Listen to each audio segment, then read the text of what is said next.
Bonjour à tous, petite vidéo domotique aujourd'hui puisqu'on va reparler Matter et surtout avec des nouveautés qui arrivent dans la version 2024.8 de Home Assistant qui m'intéressent beaucoup, qui montrent que l'écosystème Matter se complète petit à petit par en tout cas l'implémentation qui est faite par Home Assistant qui, je vous rappelle, le projet Matter dans Home Assistant se veut être une implémentation de référence, un standard sur les capacités Matter, sur les différentes fonctionnalités qui sont supportées. Et il y a deux petites choses qui sont très intéressantes qui arrivent dans la version 2024.8 que je vais vous montrer, comme ça vous serez au courant. Si vous voyez passer ça, si vous avez fait votre mise à jour, peut-être vous les avez vus, mais pour les gens qui n'ont pas fait la mise à jour ou qui n'ont pas pour le moment de plateforme Matter, ça peut être intéressant de voir ce qui s'y passe. Alors pour rappel, hein, j'utilise JDOM en frontal pour toutes les logiques, toutes les interfaces de pilotage de ma maison, et de plus en plus, j'équipe Home Assistant avec tout ce que je peux, puisque j'essaye de faire un remplacement petit à petit de JDOM par Home Assistant, et donc il faut que mon installation Home Assistant soit la plus complète possible. Donc, dans la version 2024.8, et je vais pas vous faire l'affront de vous lire le changelog comme je vois partout dans plein de vidéos, et c'est un peu lassant, moi ce que j'ai envie de vous montrer, c'est concrètement ce que ça peut apporter, cette version 2024.8, et une des choses qui est apportée, c'est ici, comme vous avez sur des périphériques Z-Wave, comme vous avez sur des périphériques Zigbee, vous avez les notifications de mise à jour des produits Matter. Donc ici, il y en a deux. Il se trouve que comme par hasard, ces deux produits de chez la marque Eve, mais Eve est c'est une marque assez rigoureuse dans le suivi de ses produits, les publications de firmware, puisque je vous rappelle, je vous l'avais expliqué dans les tests sur les produits Eve, certains produits Eve n'étaient même pas Thread Matter quand ils sont sortis, c'est des mises à jour de firmware qui les ont rendus compatibles, donc c'est une marque qui fait un suivi extrêmement strict de ses produits. Je n'ai pas dans la liste les produits Aqara, donc les produits Aqara qui normalement pourtant ont des firmware qui sont mis à jour, ne sont pas dans cette liste, dommage. Alors peut-être ça viendra, il faut attendre un petit peu le temps qu'Aqara les publie et compagnie, mais normalement, le protocole Matter demande aux fabricants, s'il y a des nouvelles versions de firmware, de les mettre en ligne à l'endroit où je vous montrerai où c'est standardisé, donc sur la page du CSA où tous les produits sont listés pour la standardisation. Donc pour le moment, les produits Aqara ne sont pas mis à jour. Et l'autre produit que j'ai, c'est une serrure connectée Nuki, qui n'a pas aussi de mise à jour de firmware, mais elle, je pense qu'elle ne passera pas par ce mécanisme-là, parce que c'est pas son protocole principal, elle est Matter Thread, mais elle est aussi MQTT, Wi-Fi, Bluetooth, elle a plein de possibilités. Donc c'est pas un produit purement Matter, donc j'imagine que pour mettre à jour un firmware, ils préféreront utiliser leur solution propriétaire. Donc deux choses que je voulais vous montrer, la mise à jour des produits ici que vous pouvez avoir directement, comme donc tous les autres produits sur lesquels vous pouvez mettre le firmware à jour.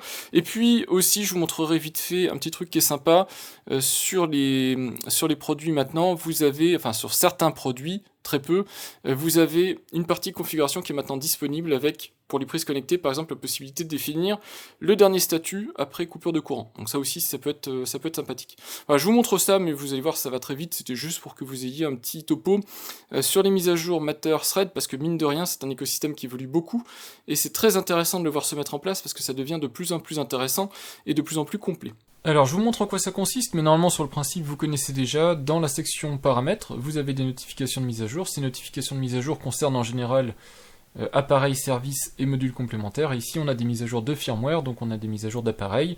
Donc vous avez exactement les mêmes notifications de mise à jour que vous pouvez avoir sur par exemple du Zigbee ou du Z-Wave. Au passage, je vous montre une capture d'écran que j'avais faite à l'époque sur, à gauche, JDOM, à droite, Home Assistant, parce que j'utilise Home Assistant connecté avec le web service sur la partie ZWave.js de JDOM, donc c'est JDOM qui sert de backend Z-Wave, et j'utilise la partie front-end, on va dire la partie interface de Home Assistant pour tout le reste. Et Home Assistant est très très bon pour détecter les mises à jour de firmware et les faire, alors que côté JDOM, j'ai jamais eu une notification de mise à jour, ça s'est jamais bien passé, il faut aller directement dans ZWave.js, UI, alors qu'avec Home Assistant ça marche très bien. Donc vous voyez que c'est exactement le même genre de petits panneaux, sauf que avec le Z-Wave comme avec le Zigbee, on a directement le changelog qui est listé avec le firmware en fait.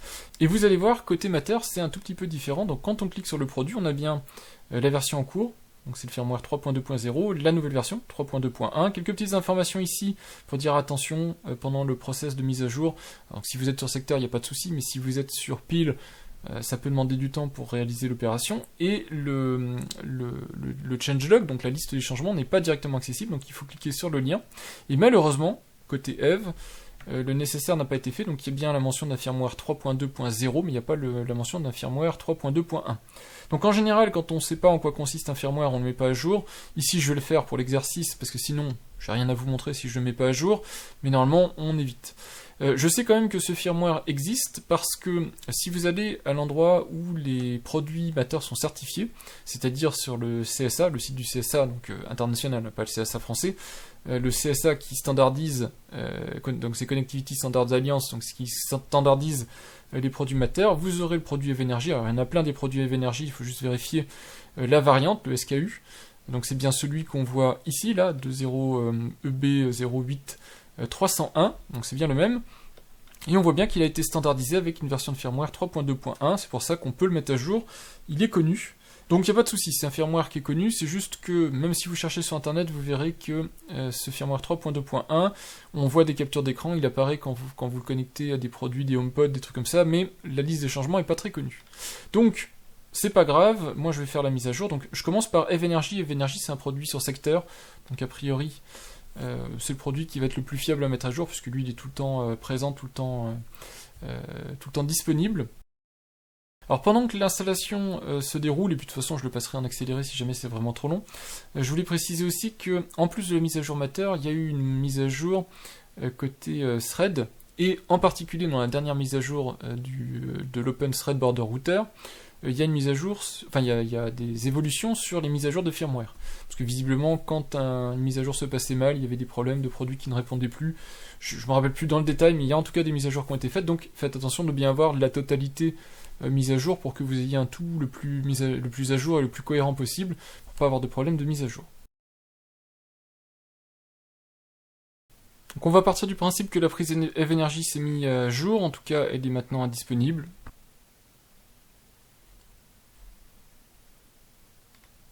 Donc là voilà qui vient d'apparaître, vous l'avez vu en live de se repasser en fait en disponible.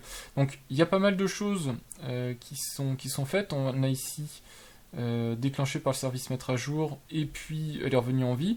Et par contre vous voyez qu'ici la version de micro-logiciel n'est pas à jour. Alors ça c'est pas très grave, mais normalement vous pouvez quand même consulter les informations de version. Donc là vous allez dans votre serveur Matter, je vais vous expliquer comment faire pour avoir le serveur Matter et l'interroger. Donc ici je suis même en mode où on peut faire de l'inclusion, je vous ai fait une vidéo dédiée là-dessus. Et dans la section Basic Information, ici vous avez normalement la section Software Version String qui est là, et vous voyez 3.2.1. Alors ça aurait été bien que je vous le montre avant, mais bon, vous me ferez confiance, ce numéro était en 3.2.0. D'ailleurs on peut aller vérifier directement, alors pas ce nœud-là forcément puisque j'ai mis à jour, mais le FMotion. Si je fais exactement la même chose sur le FMotion, vous verrez que son numéro de version est en 3.2.0. Et du coup je vais lancer la mise à jour, puisque je vais faire le même principe sur le FMotion, puisque ça fonctionne. Donc hop, je lance la mise à jour. Alors ça va être plus long, parce que c'est un produit sur pile, donc il faut le temps qu'il se réveille, il faut le temps qu'il prenne en compte la mise à jour, mais de la même manière je couperai et je vous mettrai quand il sera à jour, comme ça vous verrez directement l'effet.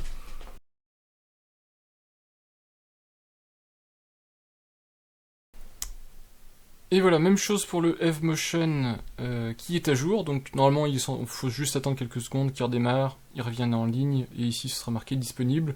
Sinon vous pouvez directement aller dans les informations du produit et attendre qu'il revienne en ligne. Donc moi j'attends, parce qu'à chaque fois je coupe la vidéo, donc ça vous permet de voir en live ce qui se passe sans trop attendre. Mais moi j'attends devant ma machine que le produit revienne en ligne. Donc on a bien les informations, version installée 3.2.1, on va aller voir dans l'appareil, donc on voit effectivement que le micro-logiciel, la version ne change pas, c'est embêtant mais bon c'est pas très grave, que sa configuration est à jour, maintenant on peut la suivre directement depuis le tableau de bord des informations d'appareil, donc ça c'est pas mal. On va quand même aller regarder côté serveur Matter, donc je retourne dans mon serveur pour vous montrer ça, on va voir que le produit a bien la bonne version. Donc on avait dit Endpoint, Basic Information, et on va sur le numéro de version qui est ici 3.2.1, Software Version String. Donc c'est bon, le produit est à jour.